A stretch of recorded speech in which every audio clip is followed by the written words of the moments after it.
السلام عليكم، مرحبا بكم من جديد. الصلاة والسلام على سيدنا محمد وعلى آله وصحبه أجمعين. بسم الله. اليوم جبت لكم وصفة المملحات توجدوهم بسرعة. إليكم المقادير. نبدأ على بركة الله. أنا عندي نص كاس حليب، ربع كاس زيت، كاس فرينة، زوج حبات بيض، ملعقة صغيرة تاع خميرة، الجبن المبشور، رجعولة تاع الثوم تاع الزيت، فلفل أبيض والمعدنوس. نبدأ على بركة الله.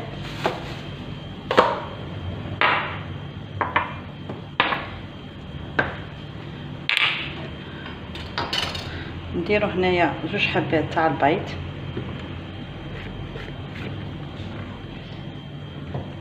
بسم الله. نحطو هنايا زوج حبات بيض،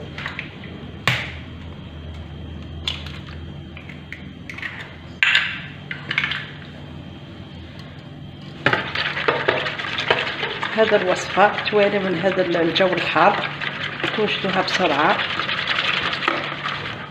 هنا عندي نص كاس حليب، ربع كاس زيت، شوية فلفل أبيض،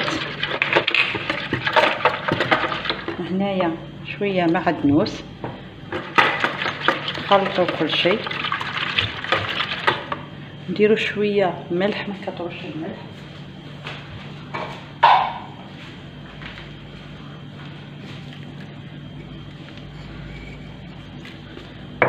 حطيت الملح، شوية جبن مبشور،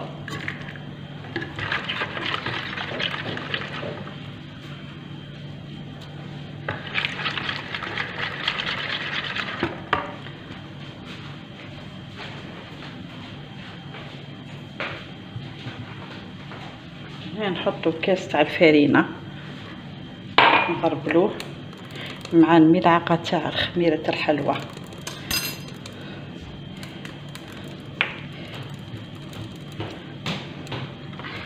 نخلطو كل شيء.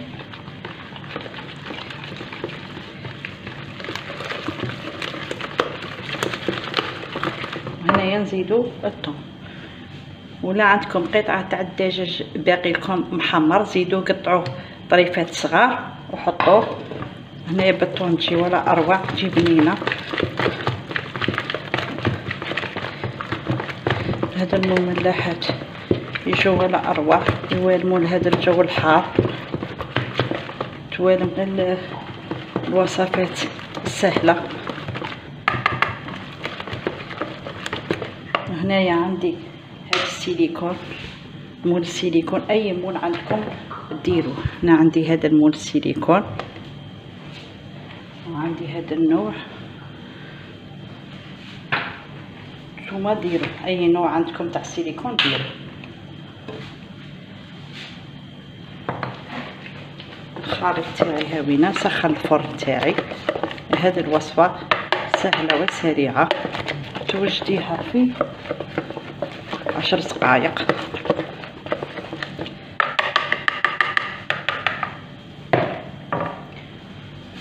نعمرو هاد الليمون تاعنا، نعمرو القوالب تاعنا.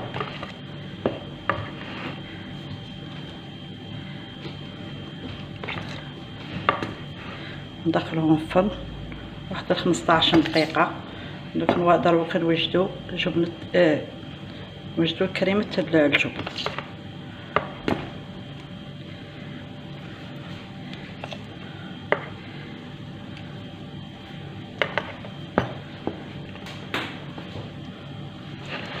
ونروحو نحطوهم في الفرن ونوجدو مع بعض كريمة الجبن.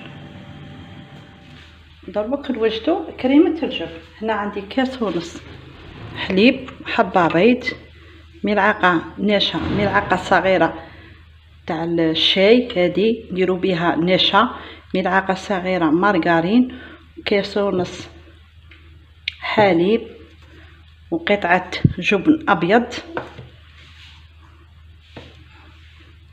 هنايا في كاسرونة ونديرو شوية فلفل أسود. هنا في كاسرونة نديرو كاس ونص حليب، نديرو ملعقة صغيرة تاع مارغرين، ملعقة صغيرة تاع النشا وحبة بيض، نزيدو لها حبة بيض.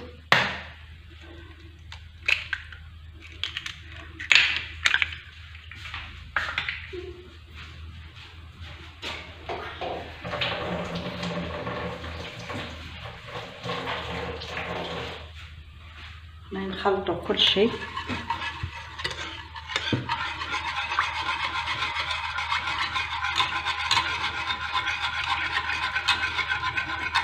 حتى يتقاد لنا الخليط، نديرو له هذا الجبن الابيض وشويه جبن مبشور وشويه فلفل ابيض، نديرو شويه فلفل ابيض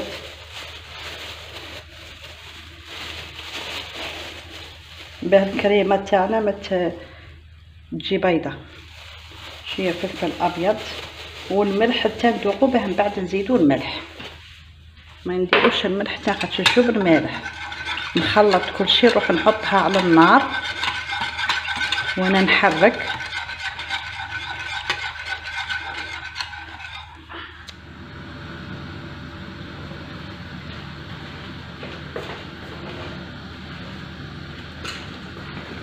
الكريمه تاعي راهي تقادت، ندير فوقها هذا الجبن، نكثروا الجبن علاه نقولوا لها كريمه الجبن. نديروا شويه جبن مبشور ونعاود نحطها على النار، نقعدوا نحركوا. الجبن تاعي راه داب، نزيد نحطها على النار.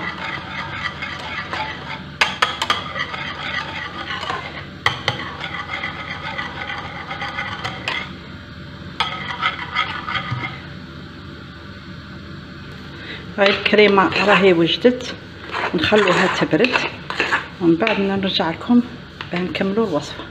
المملحات راهم امامكم بالصحه والراحه، والى الملتقى في وصفه اخرى ان شاء الله. لا تنسوا الاشتراك في قناتي وتفعيل الجرس حتى يصلكم كل جديد، فضلا وليس امرا.